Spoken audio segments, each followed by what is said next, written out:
Look, I'm in the incumbent protection program here. That's what I do.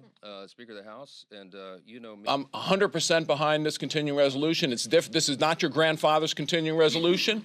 This is a different type of spending bill that I think is the way that we need to do it in order to keep the Trump administration, Elon Musk and DOGE to continue its promise to the American people to fight fraud, waste, and abuse in the federal government and increase its efficiency. Does plan to vote against this. He says he should be primary. Do you agree with the president? This clean CR contains no poison pill riders, no policy riders there at all, no cuts to Medicare, Medicaid, or Social Security, zero, no cuts to veterans benefits, zero. In fact, as was noted, we plus up the accounts for veterans. And respectfully, I'm just going to say this to every reporter in the room, that if you're allowing Democrats to make these intentionally false, scurrilous claims without pushback, then you're aiding and abetting the spreading this misinformation. They're planning to vote down this simple bill. They are going to try to shut the government down. Every House Democrat will participate in this, it looks like. That would be a shame if it's true. I hope some of them will have a moment of clarity themselves and do the right thing, but it looks like they're going to try to shut down the government. It's a striking new posture for Democrats who have always said they've just been apoplectic about the prospect of government shutdowns. Here's the bottom line. If congressional Democrats refuse to support this clean CR, they will be responsible.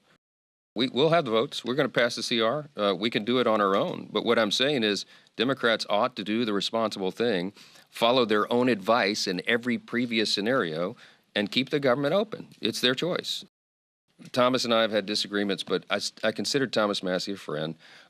He's a thoughtful guy. I guess he'll tell you he's doing what he thinks is right on this. I just vehemently disagree with his position, but I'll leave it at that. What President Trump is doing, I think of it sort of like when you're playing billiards and you're playing pool, right? You go on the table and the balls are racked, right? And you hit it as hard as you can. This is many people's strategy in the game. You hit it as hard as you can to break up the balls on the table and send them spread. Then you play the strategy of sinking them in the holes, right?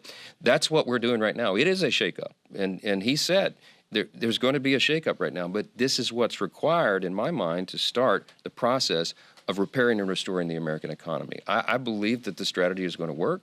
I believe that, you know, sometimes when you shake up, that it's a violent thing on the table, right, in the game metaphor. But it always works out well in the end, and I think you've got to give him time. He's been in office for just over, 50 days. This is the 51st day in office. Give the president a chance to have these policies play out. That's where we are on it.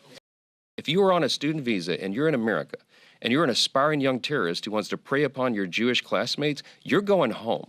We're going to arrest your tail, and we're going to send you home where you belong. And this is just getting started. So, look, I appreciate free speech. I used to defend it in courts, but this is far beyond the pale of that. When you are threatening your classmates and spewing anti-Semitism and all this hatred, it's enough. And I think the American people understand that. They're supporting it. And I'm glad we have a president who's strong enough to lay down the law. Thanks a lot. You're sheriff in town.